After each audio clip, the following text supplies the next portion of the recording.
nagpapatuloy pong special coverage ng inyo pong media ng bayan sa pagbisita po ng Santo Papa sa ating bansa. Kasama po natin ngayon sa ating studio si Father Nolan para mapag-usapan po natin ng mas maigi at maunawaan po ng ating mga kababayan yung mga naganap po na series of activities dyan, Jules, sa may bahagi ng UST. Okay, Father Nolan, kakatapos lang ng encounter with the youth sa University of Santo Tomas at syempre maganda yung mga testimonies na narinig natin from lalo na doon sa tatlong kabataan, lalo na doon sa babae kay Glizel. Oo.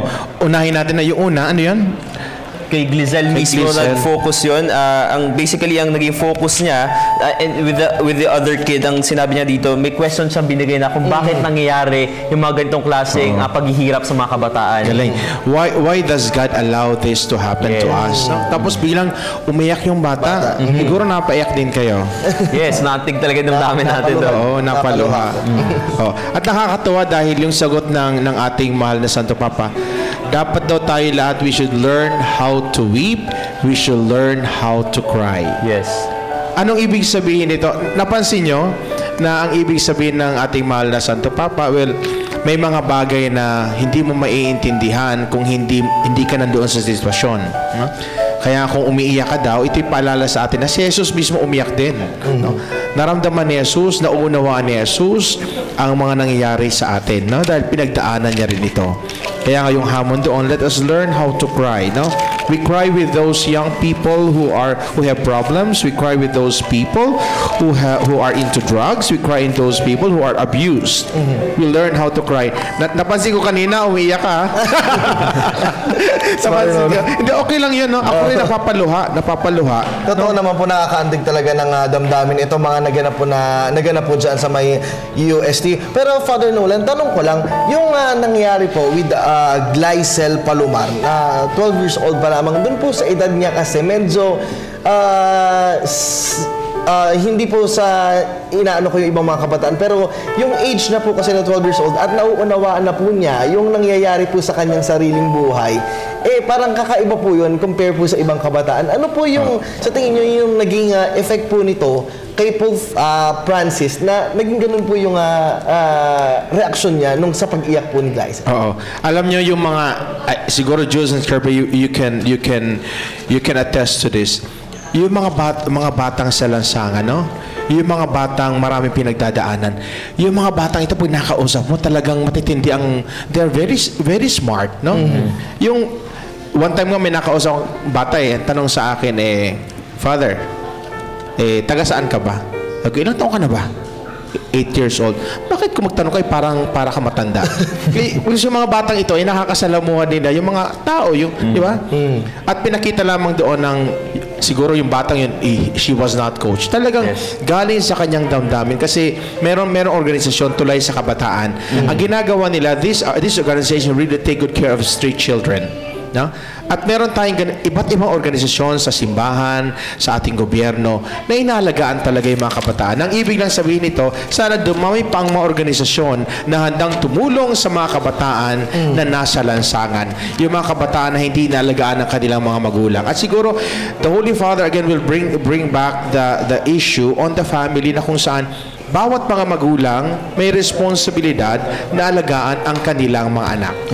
Father Nolan and Kirby, napansin ko dun sa daloy ng talumpati ni Pope Francis, no, na kumbaga parang direct from the heart na naman to, parang wala siyang binabasa kanina At saka parang lumibot yung talumpati niya from the testimony of Glizel. Simula nung umiyak kasi siya, doon na umikot yung testimony niya at yung talumpati na rin ni Pope Francis. So sa tingin niyo po, Father, especially sa lipunan natin no, na medyo totoo po yung sinabi ni Pope Francis na matindi yung machismo sa lipunan natin, paano po ba magiging epekto nito na kailangan matuto raw tayong umiyak? Oo, natutuwa ako, no?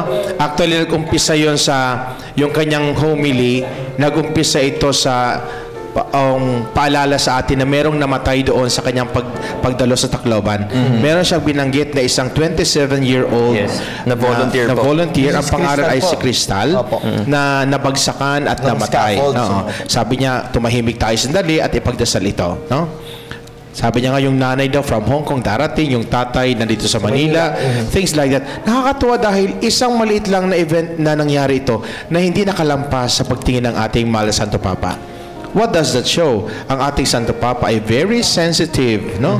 Sensitive to the need and concerns and the cries of all people. Pangalawa, siguro nagkatinginan tayo ng sinabi ng mahal na Santo Papa, konti ang mga babae dito. Yes, yes. Di ba? Kasi yung lahat na nagsalita, mga lalaki, isa lamang yung babae, at yung babae yung umiyak. Di ba? May malaking impact, Father. Oo. At yung pang malaking impact, sabi ng mahal na Santo Papa, sana dumami yung mga babaeng nandito. Di ba? Kasi may mga bagay na mga nagagawa ng babae ng maayos na hindi nagagawa ng mga lalaki, no? Ang pag-iyak ng babaeng yon ay hindi karaniwang nagagawa ng lalaki, subalit yung pag-iyak na yon ay nagkaroon malaking impact para sa ating lahat, no? We have to be in touch also with the concerns of our people. Oo, at saka nag-request talaga siya, Father, no, na sa pagbabalik niya daw sana, puro babae naman daw yung magbigay ng mga testimonies. Pero nakakatuwa po talaga yung mga nabanggit nito ng Santo Papa dyan po sa kanyang pagsasalita sa UST grounds. Kasama na po dyan yung nabanggit niya rin, yung kay Leandro Santos, kaugnay po naman nung mga pagbabago at saka yung overflow po ng information. Correct. Oo. Sa tingin ng Father, malaki yung effect po nito doon sa ating pong mga kababayan, especially na hindi po masyadong nai-intake kung ano yung mga informasyon. Oo. Yung siguro yung pinafocus doon ng world of information because of the media we have nowadays, di ba? Yes. May gadget, Social internet, media. social media, and the rest. Alam mo, meron akong inaabangan sando na hindi binanggit Sana nabanggit din noon na isa sa mga issue ng mga kabataan ngayon sa paggamit ng mga internet connection na ito ay ang pornography. Well, yes, yes. Sana nabanggit ito para maging learning para sa lahat ng mga kabataan na sabi nga ng ating malasan tao, there are a lot of informations.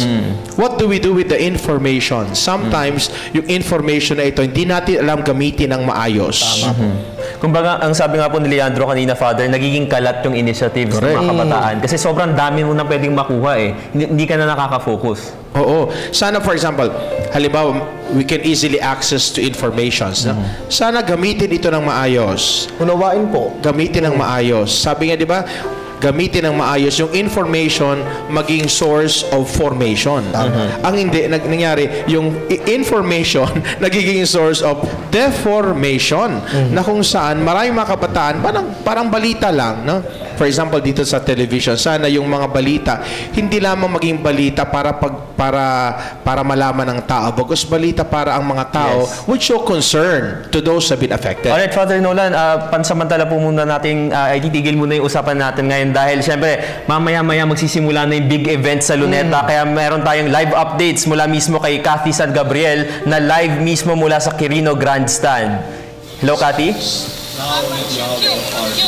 Diyos, alam mo, umuulan na, nag-umpisa ng umulan kani-kanina pa dito sa Quirino Grandstand at marami sa ating mga kababayan na ay walang dalang mga kapote. Ito ang nagiging problema ngayon. Kung makikita mo dito sa aking kanan, ipapakita ko sa inyo, ay unti-unti nang nagsisiksikan yung mga tao. Ito yung medyo sa harap ng grandstand. Dito sa kanan na marami po sa ating mga kababayan ang pinayagan ng magpayong, bagamat nung una ay pinagbabawalan ito ng ating mga otoridad. Ngayon ay pinayagan na nila ito dahil nga marami ang lumalakas na paunti-unti itong pagbuhos ng ulan at marami sa ating mga kababayan ang hindi handa at hindi nakapagdala ng kanilang mga kapote. Samantala, inaasahan nga na alas 3:15 maya-maya ay darating dito ang Santo Papa at alas 3:30 uumpisahan ang misa. Pero bago mag-umpisa ang misa ay mag-iikot muna sa paligid ng grandstand at maging sa mga ilang bahagi ng Luneta ang Pope Mobile bago umakyat sa entablado ang Santo Papa para umpisahan ang misa. At magkakaroon nga ng isang maikling performance dahil nga ngayon ang piyesta ng Santo Niño kaya pangungunahan ng Archdiocese ng Cebu ang isang dance number na sinulog ang theme at marami nga sa ating mga kababayan ay may kani-kanilang mga bitbit na imahen ng Santo Niño at ang crowd ay magiging kabahagi ng number na yan. Samantala, ang misa ay isasagawa sa English at Filipino habang ang prayers of the faithful ay isasagawa sa iba't ibang mga dialekto gala ng Hiligaynon, Kapampangan, Ilocano, Cebu Cebuano, Waray at Bicolano. Matapos ang misa ay kakantahin po ang Tell the World of His Love. Matatandaan natin yan ng theme song noong World Youth Day ng 1995 na inattendan ni Pope John Paul II. May 2 dekada na ang nakararaan. May 1,000 miyembro ang choir nakakanta ngayon dito sa misa sa Quirino Grandstand at may 100-piece na orchestra na tutugtog. 250 ang magiging concelebrant bishops at 2,250 priests ang kasama rin sa misa. At samantala, kung meron kayong mga katanungan na Jules? Yes, Cathy. Cathy, sa ngayon ba meron na tayong estimate number ng crowd dyan ngayon sa may Quirino Grandstand at sa Luneta? Okay, sa ngayon wala tayong estimate pa. Pero ang alam natin na puno na po ang grandstand which can contain up to 700,000 people at yung mga tao sa paligid at sa labas ng grandstand ay abot na po hanggang National Library. So malamang milyon-milyon na yan, Jules. Cathy, si Kirby ito. Tanong ko lang, yung mga kababayan natin na nagpunta rito sa UST na gustong humabol dyan papunta ng Quirino Grandstand. Kasi yung opening ng gate sinabi 6 a.m. Doon pa rin ba yung iisa pa rin ba yung main entrance para makapasok dyan sa grandstand? Oo, Kirby, iisa pa rin yung entrance. Kaya lang kung manggagaling pa sila sa UST ay wala na silang pag-asa para makapasok dito sa grandstand o sa secured area. Bagaman meron pong mga LCD, mga speakers na nakakalat nga sa paligid hanggang sa may National Library. Kaya yung mga kababayan natin na hindi makakapasok dito sa grandstand at gustong mag-participate sa misa ay maaari na mag-participate dito. Alright, so Cathy, nabanggit niyo kanina na 700,000 lang ang kakayanin ng Quirino Grandstand ng Luneta Ground. So ibig sabihin yan, ang base kasi sa mga accounts before, di ba, 5 to 6 million ang expected natin for this day. So ibig sabihin niya, Cathy, hanggang sa buong stretch ng Ross Boulevard and other roads of Manila ay talagang mapupuno ngayong hapon. Mukhang ganun na nga ang mangyayari dahil sa ngayon, alam mo, mga ilang oras pa lang na binuksan, mula nang binuksan nung alas 6 itong front gate, yung Orosa Gate, ay napuno na itong loob ng grandstand. Sa katunayan, nasira nga po yung ilan sa mga barikada sa harap ng Quirino Grandstand dahil marami po sa ating mga kababayan kaninang umaga ay nagkaroon ng tulakan at nagkaroon po ng medyo kaguluhan dahil nagmamadali silang lahat na makapasok. Okay, Cathy, may 12 points of entry. Ano yung pag-ikot ng Pope Mobile dyan sa may bahagi ng Quirino Grandstand? Yung dadaanan niya ba, wala naman, tingin mo, wala namang problema by this time? Well, the authorities saw to it na magiging free yung daraanan ng Santo Papa, maging yung dito sa ating kapaligiran. Na kung makikita mo dito sa likod ko mamaya, ito, uurong ako ng konti para makita mo. Dito dadaan mismo mamaya sa harap natin ang Santo Papa. So makikita mo, ang nakatayo lang dyan, yung mga authorities at yung mga volunteers, mga police, miyembro ng Armed Forces of the Philippines, yung mga nakapulang t-shirt at blue na cap, sila yung mga volunteers, yung mga marshals yan, at sila lang ang maaaring tumapak dun sa dadaanan ng Pope Mobile. Alright, sige Cathy, maraming salamat sa mga ulat mo. Kirby? Okay, go ahead. Kirby? Yeah, go ahead. Yes, bago po tayo magpaalam, nais po naming pasalamatan ang Manila Hotel para sa kanilang venue na ibinigay sa amin sa International Media Center na naatasang magbigay impormasyon tulad po ng press releases para sa print, broadcast at online media. Muli, maraming salamat po sa Manila Hotel. Para sa Pope Francis sa Pilipinas, ako po si Cathy San Gabriel ng Media ng Bayan. Alright, thank you so much, Cathy. Live siya nag-uulat, Kirby at Father Nolan sa may Quirino Grandstand kasi mamaya-maya lamang 3:30 p.m. simula na ang concluding mass ng pinakamalaking event for this papal visit ni Pope Francis sa Pilipinas. Father, medyo napansin po natin 700,000 na estimated pa lamang po yun. Anong oras pa lamang po? Alas 12 pa lang, alas 12:30 pa lamang po ng tanghali, talagang marami na yung nag-aabang para doon sa pinakahuling misa ngayon ng Santo Papa. Alam niyo, Jules and Kirby, Kirby, galing ako sa Paco, papunta ng Quezon City. Marami ako nakita galing dito sa Quezon City na naglalakad papunta ng Luneta. Just imagine. So I think talagang aabutin sila ng mga 7 million. Maganda siguro makita natin kung saan yung mga video wall para yung iba talaga na mahirapan na makapasok, then they would know where to go.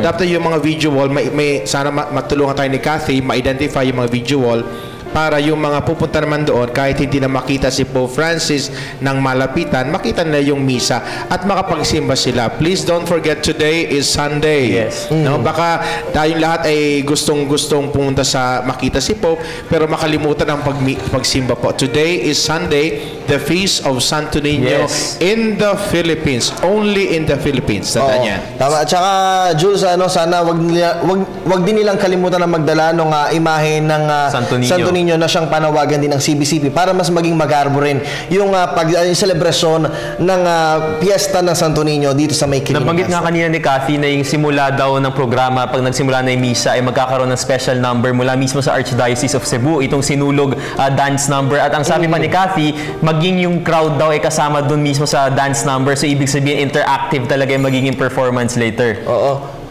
Nakikita natin ngayon, Jules at Father Nolan, yung malakas ngayon yung pagbuhos ng ulan dyan sa may bahagi po ng Quirino Grandstand sa may Maynila. Pero magkagayon man, yung atin pong mga kababayan sa ayon nga kay Cathy San Gabriel ay pinayagan na rin na gumamit ng mga payong, which is yung unang mga announcement ay hindi pinagbabawalan dahil nga syempre baka matakpan yung nasa mga likurang bahagi na siyang manonood nung misa sana ni Santo Papa. Pero sana sa mga habol ng mga boss natin na manunood dyan, magdala na lang din sila ng kapote kasi nagsastand pa rin naman yung rule na bawal sana ang payong. Pero syempre, para wag tayo mabasa, pinayagan muna sila in the meantime. Oo. At sana makita ng bawat isa, no? Yung ginagawa natin lahat ito, Jules and Kirby, ito rin ipagkahanda ng Simbahang Katoliko para sa 2021. The 500 years of Christianity in the Philippines. Huwag natin kalilimutan yon. At mahalaga yung imahe ng Santo Niño. No? Di ba yung kinakanta ni Willie Villamin, 1521, blah, blah, blah, blah, blah, and so on and so forth. Di ba? Tapos yung imahe daw, sabi ni Bishop Sok, dadala tayo lahat ng imahe na yon at sasayaw tayo. And brought about by that, ang Pilipinas, pinayagan po ng Roma na ngayong linggo, ang pinagdiriwang natin, hindi second Sunday of ordinary time, bagos kapiestahan ng Santo Niño. Okay. At dito lamang ito nangyayari sa Pilipinas. Okay, ngayon lang natin nalaman yan. Galing ni Father. Wait, balikan lang natin, Jules, kanina. Yung napag-uusapan natin with Father Nolan, yung mga naganap na testimonies at saka yung iba pang series of activities dyan sa may UST. Father, kanina po napansin din natin na maganda po yung naging pahayag ng Santo Papa sa atin pong mga kababayan, hindi lamang po sa kabataan, which is siya talaga po yung focus nung event for that day. Sa tingin niyo po ba malaki po yung advantage nito sa atin pong mga kababayan, especially doon po sa ating mga kabataan, na mas maging ma-develop po yung faith at mas mapalalim pa po yung kagustuhan na matuto doon po sa mga pangaral ng Panginoon? Nakakatuwa dahil ang ating mahal na Santo Papa, pag nagsasalita, parang naiintindihan ng lahat. Di ba? Not really difficult to naiintindihan ng lahat. For example, yung sinabi niya kanina, para maggamitin natin ng maayos yung informasyon, let us use the 3 languages. The language of the mind, the language of the heart, and the language of the hands. Alam niyo po, ako'y guro kasi. Yung mga teacher, alam ito. Head, heart, and hands. Ito'y madaling maintindihan kasi ng mga kabataan dahil palagi itong tinuturo sa mga eskwelahan ng mga teachers. Everything starts with the head, then purify it with the heart, then show it with your hands. Ito po yung sinabi, language of the heart, to think, to feel, and to do. Ito dapat ang gamitin, yung mga information dapat pinag-iisipan. Yes. Hindi lamang pinag-iisipan, bagos pinagninilayan sa puso. At pag napagnilayan na ito, that's the time na pwede natin ilabas to make it concrete by doing something for others. Alright. Father Nolan, malaking statement din po yung ibinahagi kanina ni Pope Francis hinggil sa tungkulin ng kababaihan sa lipunan, kung gaano kahalaga yung empowerment ng women sa society. So sa tingin nyo, Father, meron bang certain development to sa approach ng church kung ano na ba yung magiging role nito para syempre palawakin pa yung liturgy of the word? Oo, nakakatuwa yun, ha? Nakakatuwa. Nung binanggit yun ng ating mahal na Santo Papa, nakita ko yung mga mukha ng mga madre nakangiti. Empowered talaga sila Ang ibig lang sabihin nito, involvement of everyone in the church.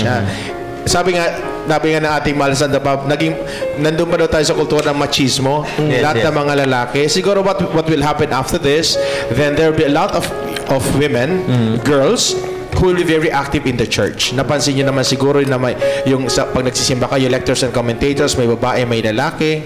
May mga simbahan ngayon na ang sakristan pwedeng babae, lalaki, no? Sa Dubai, I was in Dubai 2 years ago, ang kanilang Eucharistic minister, hindi lamang lalaki, babae. But ang importante dito mensahe, ang simbahan po hindi para lamang sa mga lalaki, ang simbahan po ay para sa lahat, babae, lalaki, matanda, bata, reminding everyone, pag sinabi po kasing simbahan, lahat po ito, tayong lahat. Lahat kasali lahat.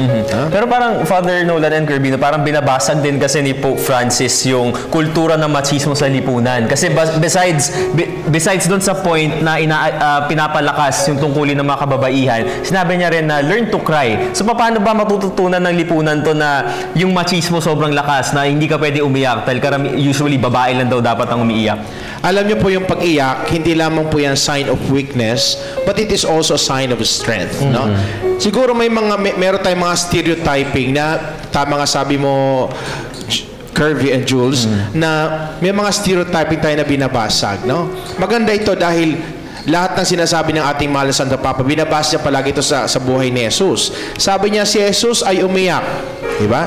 Saan siya umiyak? Nung malaman niya ng ang kanyang kaibigan na si Lazaro ay namatay, siya ay umiyak. No?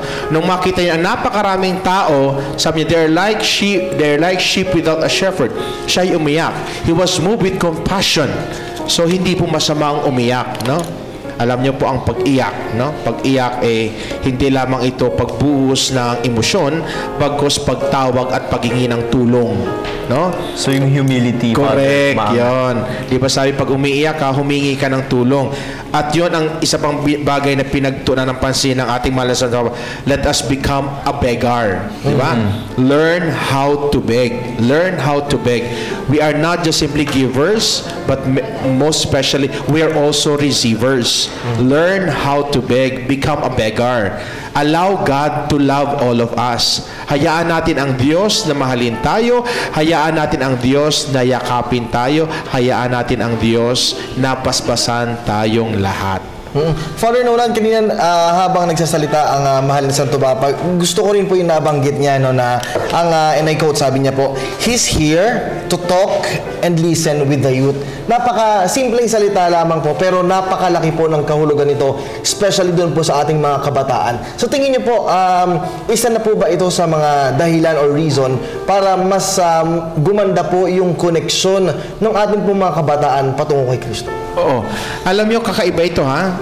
Our Holy Father is open for dialogue. No? Diba? Pag ikay marunong makipag-usap, ako naman naniniwala ako bilang isang paret, bilang isang tao, lahat ng bagay na dadala sa mabuting usapan. No? Kultura natin mga Pilipino, lahat ng bagay ay nadadala sa mabuting usapan. And that is what the Holy Father now is doing. Hindi lamang nagtuturo bagkos marunong din makinig. At makikita niyo ang kanyang kababaang loob. Sabi niya, in my few days stay in the Philippines, I have learned a lot. Yes. No? At sabi ng ating mahal na Santo Papa, tandaan natin, sa pakisalamuhan natin sa mga dukha, tayo ay natututo sa kanila. Marami tayong natututuan sa kanila. At maganda yung tanong ng Holy Father, are you not poor? Yes. Are you not poor? Kasi kalimitan ang iniisip natin, yung mga dukha, yung mga taong rukha, sila yung recipient of God's grace. Recipient ng kabutihan natin. Nakakalimutan ng mayayaman na yung mga rukha ay natutulungan din sila dahil they become grateful by giving something to others. At naalala ko pa, maganda ito, maibalik natin, ha? Yung PCP2 document, may malagang bagay yung Plenary Council of the Philippines in 1991. May isang katagang binitawan na paulit-ulit itong binabanggit ng mga pare at mga laiko.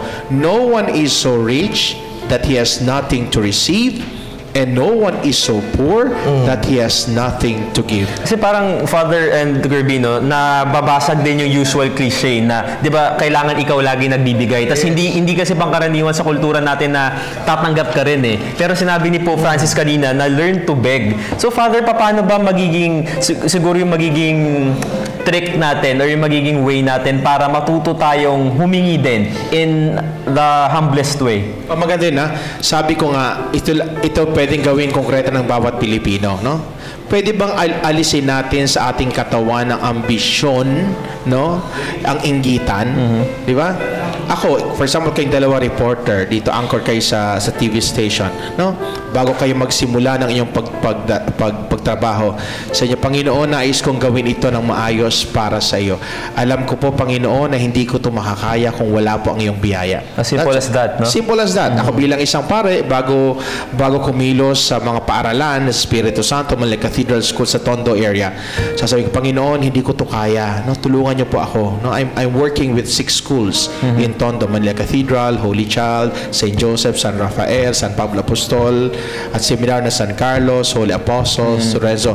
Sabi ko, Lord, hindi ko po ito kaya. Alam niyo po yan. Kayo po ang nabigay ng trabahong ito. Naway po, tulungan niyo po ako. Pag yan ay galing sa Diyos, hindi pwedeng hindi ka tutulungan ng Diyos. So that's a form of begging, Yes, Father. you beg, Okay. no? We beg. Oh, napakaganda talaga nung mga nangyari kanina. Talagang habang pinapanood po natin sa telebisyon, talagang nakakataas ng balahibo dahil bibihira po kasi yung pagkakataon na masulya pa natin ang Santo Papa na nakangiti. At kanina po napag-usapan din natin, Father, no, yung mga background ng ating mga Santo Papa. Tulad po nung nabanggit niyo, pwede niyo po bang sabihin sa amin yung mga naging background? Sabi niyo po, iba yung mga naging background nila. Di ba iba-ibang context natin, no? Yes. Naalala ko yung off the cam nag-uusap tayo. Sabi ko, taga saan ka ba? Saan ka ba nag-aral? Saan ka ba nag-aral? Saan ka ba tayo hinuhubog ng ating nakaraan. Yes. Di ba? Ikaw ay galing sa Claret. galing ka sa Sacred Heart. Oy, parochial school, mabuhay. No? Ako galing din sa Benedictine School. Iba-ibang ating mga nakaraan. Katulad din ng ating mga nakalipas sa Santo Papa na nakasalamuhan natin. Naalala ko noon, minahal talaga ng tao si John Paul II. Di ba? Polish, no? Yes. Guwapo, di ba? Guwapito. In his younger years, talaga makita mo ng ang kanyang mukha, no? Naalala ko siya 1995. Medyo matanda na siya noon. Naglalaro siya ng kanyang cane. Pero ang kanyang po yan, di ba? Oo, tapos nagpunta siya seminary sa amin San Carlos. Okay. At nagkataon noon, akong nautusan, magbukas ng pintuan. Wow. Actually, pala ako nautusan, nag-volunteer.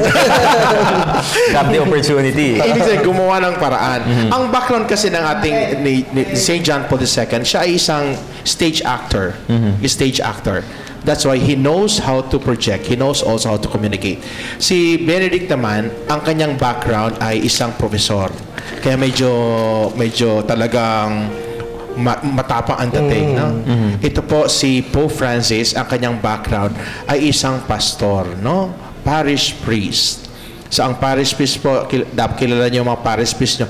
Ito yung nakakasalamuhan ng tao. Alam nila ang pinagdadaan ng tao. Kaya nga, he is very sensitive to the needs of everyone.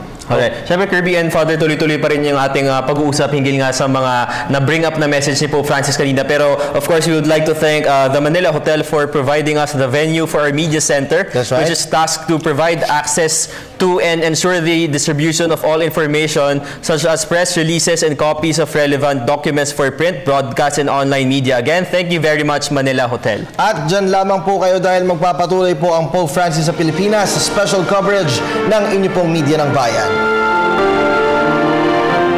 At nagpapatuloy po tayo sa special coverage ng inyo pong media ng bayan. Marami tayo na pag-uusapan kanina, Jules, kasama si Father Nolan.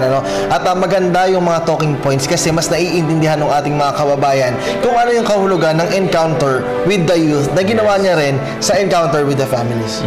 At syempre, kanina napag-usapan natin, Father, may magandang point na na-bring up yung no young museums. So ano bang understanding niyo dito? Oo, di ba?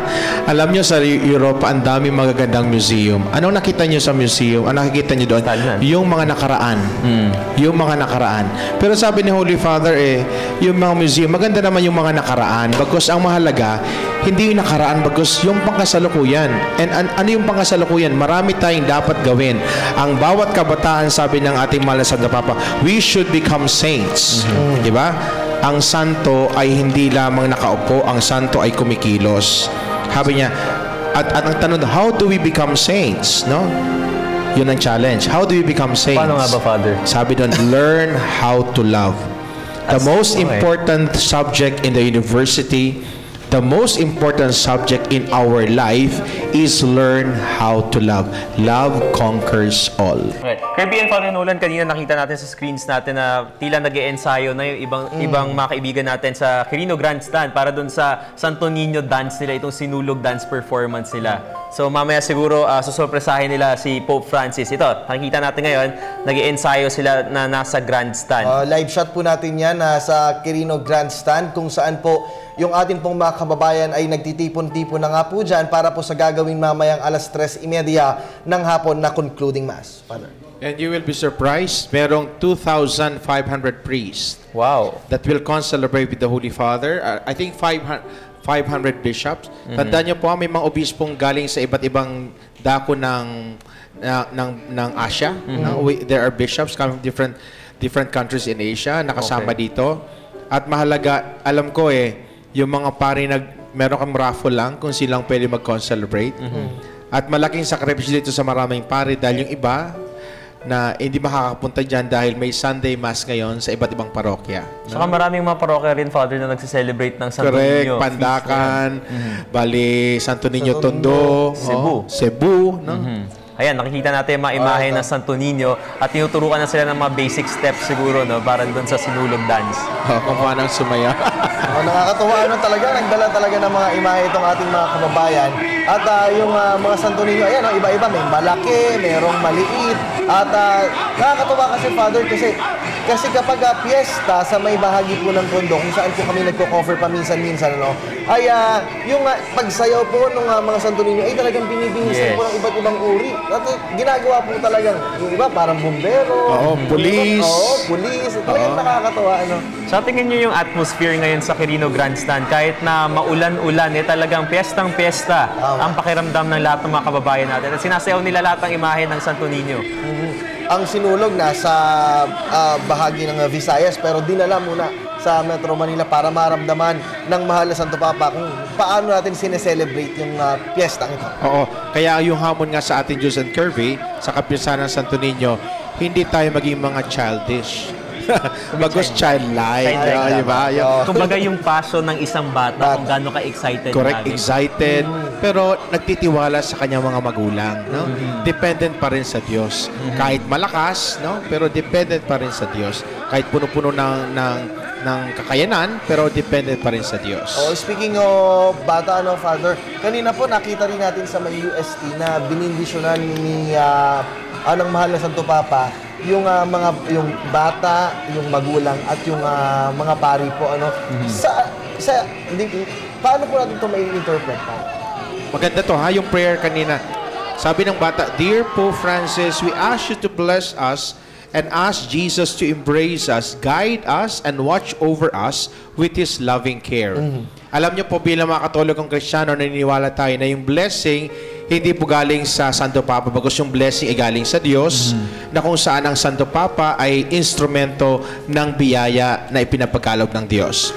Ito po siguro, Father, maganda nating malinaw din sa mga kababayan natin. Kasi, di ba, even before may mga na-interview rin po kami na si Pope Francis, ayaw niya po na usually sinisigaw na Francis. Gusto niya Jesus. So, well, hindi na rin naman natin ma-expect sa mga kababayan natin dahil sobrang excited sa pagdating ni Pope. Pero paano ba natin dapat maituwid yung perspective na gano'n? Maganda nga, dahil mismong Santo Papa, the way he deals with people, parang ordinaryong tao.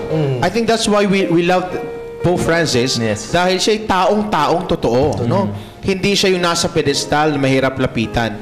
And you would even notice yung skull cap niya, pinagpapalit niya sa iba. Naalala ko may singer noon Sino singer na pag kumakanta, tinatapon yung mga sombrero? Boy. Si April Boy Lihino. May sakit ata siya, sana gumaling ka, no? Pero, alam mo yung pagtapon na yun ng sombrero, Iba yung April Boy, dating to be connected to people. Yes. Diba? Yung pagbibigay ng skull cap na pwedeng ipagpalit kung kahit kung sino mang humingi to. Reminding us that I'm like you, no? I am with you. Kasama nyo ako. Huwag niyo akong tingnan na ako'y Jesus. Hindi po ako Jesus. Ako'y minahal ng Diyos. Kayo'y minahal ng Diyos. Mahal tayo ng Diyos. Sana ang bawat isa sa atin, pag nagkikita-kita tayo, ang maalala natin ay ang pagmamahal at kabutihan ng Diyos sa ating lahat. So doon pa lang po sa pagsuot niya ng kapote, tulad ng kapote ng lahat ng mga nasa Tacloban kahapon, pareho lang. Ngayon po naka-ID siya ng UST. So talagang pinapakita na pare-pareho lang Parehas talaga. tayo. Saka yung baller kanina. Kasi Yes, talagang yes. pinilit niyang isuot sa kanyang kamay niya, di ba? Nakakatawa. Okay, so mamaya-maya, no, ano po bang ine-expect natin, Father, na siguro magiging concluding message niya as he end his journey here in the Philippines? Hoy, nakakatuwa ito. Nakakatuwa ito. I think pagsasama-samahin niya yung mensahe na may mga paulit-ulit siyang binabanggit, no? Yung paulit-ulit niyang binabanggit niya yung pamilya, kahalagahan ng pamilya. Naalala ko sa Mall of Asia Arena, 3 bagay ang kanyang hamon sa pamilya. Yung sabi niya is, ano yun? Nakalimutan ko. Natin sa mga notes natin. Hindi, tingnan natin sa notes natin. Yung sabi niya yung bawat pamilya ay kinakailangang manahimik, no? To rest. Yung rest po na yon ay hindi para walang gawin, bagos yung rest na yon is magdasal. Ang bawat pamilya ay dapat marunong magdasal, no? Sinabi niyo po, Father, the family that prays together remains together. Correct. Yung the family that prays together stays together. Sa kanya, the family that prays together remains together. So, yung hamon una, kinakailangan bawat pamilya ay matutong magdasal. Hamon ko nga sa bawat pamilya, every Sunday, make it a date with God. Every Sunday, magsisimba talaga. Kasi yung ibang mga pag-iisip ng mga kabataan dito, minsan ako, guilty rin ako dito na enough na kinakausap ko si Lord mag-isa. Pero iba pa rin kapag sama-sama bilang isang pamilya yung pagdadasal. Kasi mas nakakakabit siya ng bond sa bawat miyembro ng pamilya. So yun siguro yung hamon sa atin ni Pope Francis. Oo, totoo yun. At naalala ko pa, sabi ni Pope Francis doon sa Mall of Asia Arena, dream. Do not stop dreaming. Yes. When you stop dreaming, then you stop loving. No? Dream. Siguro, yung bawat pamilya, dream big for your family. Naalala ko doon, sabi niya, yung mga pamilya, yung mga magulang, malaki ang kanilang pangarap para sa kanilang anak. At tandaan nyo, yung pangarap na ito ay magiging totoo pag ang Diyos ay kasama ninyo. Yung dream big. Oh, isa pa sa nakakaantig din na naganap noon na Father Nolan sa The Arena, yung nilapitan at tinagkan niya yung mga may sakit, lalo na po yung may cerebral palsy na ang pangalan yata ay si Angelo. Ginawan po siya ng cross stitch na Mary yata yun. Tapos ibinigay po yun kay Pope Francis. Talagang hinagkan at nagulat pa si Pope Francis na para pala sa kanya yung cross stitch na yun. Kasi binless niya lang eh. Oo. Binigay sa kanya. 3 months yung ginawa, ha? At naalala ko kasi, paulit-ulit na sinasabi ni Pope Francis, yung mga ginagawa niya, ito yung ginagawa ni Jesus. Kung mahal mo si Jesus, gagawin mo yung mga bagay na ginagawa niya. Ito siguro yung hamon sa atin. Kaya nga yung misa sa cathedral, yung homily ni Pope Francis, yung unang katagang binanggit niya ay, do you love me? Yes. Tapos siguro yung mga pare sabi, yes. Tapos sabi niya, thank you. Kasi kinukot niya lang si Jesus. Oo, kinukot niya si Jesus. Yung encounter ni Peter kay Jesus after the resurrection. Yung do you love me? Do you love me? Do you love me? Kung mahal mo si Jesus, gagawin mo yung mga bagay na ginawa niya. Kung mahal mo si Jesus, walang imposibleng hindi mo pwedeng gawin. Mamahalin mo rin yung mga mahal niya. Kung mahal mo si Jesus, ang sasabihin mo rin yung mga bagay na sinasabi niya. Kaya nga nauso yung WWJD, what would Jesus do? Yeah. Okay, so far, no, from since day 1 up until now, day 4 na ngayon, yung mga nagiging captured audience talaga ni Pope Francis sa messages niya, of course, yung youth, yung children, yung family, and of course, yung poor. Ang sabi po ni Pope Francis kanina, the poor can give you wisdom that you do not have. So, ano po ba yung ordinaryong Pilipino na siguro parang isinarado niya na yung sarili niya doon sa comfort ng life niya? Meron pa pala siyang dapat pang matutunan, Father? Correct. Alam nyo, kung magbabalik tanaw ang bawat isa, we cannot but always remember, in many ways, we have experienced poverty in different forms. Lahat may pinagdaanan, di ba? Ikaw, ako, tayo lahat. Lahat tayo. So, ibig sabihin yan, kung pinagdaanan mo yan, sana maintindihan mo rin yung mga taong nandyan sa sitwasyon. Ikaw ay nakaalis na sa ganong sitwasyon. Yun din ang gusto nila. Di ba? Sana yung ang gawin mo, ikaw ay nakaalis na dyan, huwag mo silang kalimutan dahil you were once in that shoes. So tulungan mo sila para yung naranasan mo ngayon ay maranasan na rin nila, maging masaya din sila. At hindi laging financial poverty ang pinagdadaanan. Dami Yung poverty kasi comes in different forms. Spiritual poverty, emotional poverty, iba't ibang karukaan na pinagdadaan ng bawat isa sa atin. So Kirby and Father Nolan, no, well, ang bilis ng oras. Halos patapos na ang trip ni Pope Francis dito sa Pilipinas. By tomorrow morning, pabalik na siya ng Roma.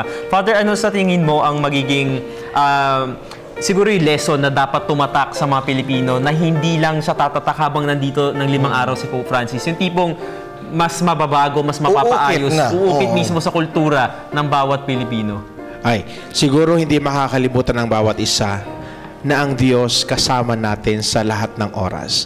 Maging sa panahon ng sakuna, maging sa panahon ng kalamidad, sa lahat ng oras, kasama natin ang Diyos at hindi tayo iniiwan ng Diyos. Ganda yun. Pangalawa, kung kasama natin ang Diyos, paalaala sa lahat na dapat tayo maging maayos. Di ba? Magkasama ang Diyos, dapat maging maayos ang bawat isa. Bawat pamilya ay maging maayos. Bawat mga lingkod ng Diyos, pare, relihiyoso, mga madre, obispo, ay maging maayos. Hindi gagawin yung gusto niya, bagkus gagawin yung gusto ng Diyos. Bawat kabataan, magiging maayos. Ang ibig sabihin, doon siya sa kanyang pamilya. Di ba? Siguro dapat sabihin ni Pope, ano? Baka sabihin niya, mama, yung mga kabataan, sumunod kayo sa inyong mga magulang. Napansin niyo yung gospel kanina? Commandments. Pero kung titignan natin yung 10 commandments na yon, yung una, sa Diyos, no?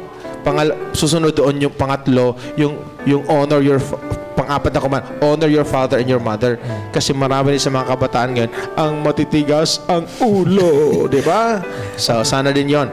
Maging mensahe rin yung para sa at marunong sumunod sa magulang dahil yung bawat isa sa atin, yung umubog sa atin ay ang ating pamilya. Okay. Father tsaka Jules, merong sa pagbisita po ni Pope Francis sa ating bansa ay ginawan po siya ng commemorative papal stamps. Narito po yung BTR. Panoorin natin kung ano yung paghahandog ng papal stamp na ito para po sa kanya. Narito po.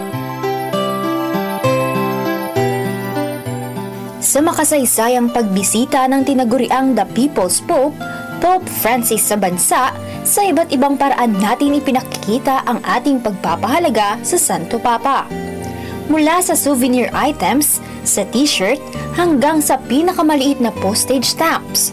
Kung ating babalikan ang kasaysayan, hindi pa nagmintis ang Philippine Postal Corporation of PhilPost sa paglalabas ng Papal Commemorative Postage Stamps. Mula sa pagbisita ni Pope Paul VI noong 1970 hanggang sa 2 ulit na pagdalaw ni Pope St. John Paul II noong 1981 at 1995. Kinasanayan na ng PhilPost ang paglalabas ng limited edition postage stamps na may kaugnayan sa mga Santo Papa. Tulad ng hindi malilimutang World Youth Day noong 1995, beatification at canonization ni na Pope Saints John Paul II at John the 23rd. Nag-issue rin ang PhilPost katuwang ang Vatican City ng special edition stamps sa pagkahalal ni Pope Francis bilang Santo Papa. Ang Philippine Postal Corporation is issuing today the papal stamp coinage. This is a special souvenir sheet for the state visit and apostolic journey of Pope Francis here in the Philippines. We will only issue 7,000 but sobrang ubos na yung stamps, but we will secure additional printing approval sa Philippine Stamp Committee. This is the first time that we are issuing here in the Philippines a stamp coinage, meaning it's a stamp but it looks like a coin. Simple at banal. Ito ang naging tema at inspirasyon sa paglikha ng papal stamp ng Philpost in-house designer. Simple lang siya parang white lang siya and then may mga rays lang para i-reflect yung simplicity ni Pope Francis. Sobrang challenging gawin yung stamp na yon dahil big event yung pagdating ni Pope Francis dito. Tsaka napaka-importante na maging maganda yung design na yun. Kaya talagang lahat nung best ko binigay ko dun. Actually, parang hindi pa rin ako makapaniwala na he's visiting our country ngayon. Parang sobrang holy nung pakiramdam na yung presence niya, kahit hindi tayo makalapit sa kanya, parang malapit pa rin siya dito sa atin. Bukod sa 3D feature, nakabase rin ang makulay nitong disenyo sa temang Mercy and Compassion. Nagkaroon din ng public viewing ng mga bagong disenyo ng papal stamp sa isang mall sa Quezon City. Itong public viewing na to is open to the public until January 18. Mamamangha kayo sa mga stamp na nagawa pala natin noon dati na hindi pa nakikita natin lahat ng tao.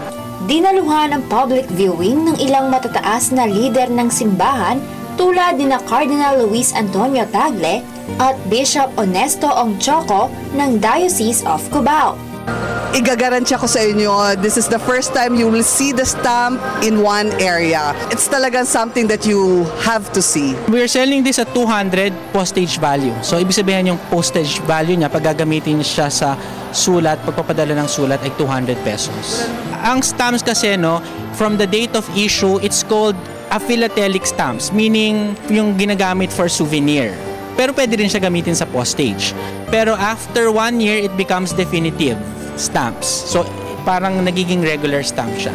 At sa unang araw ng pagbebenta nito ay matyagang nag-antay at pumila ang marami, lalo na ang postal stamp collectors. Siguro kukuha ko ng mga 10 pieces na souvenir stamp saka coins, yung coins stamp. Bibili rin.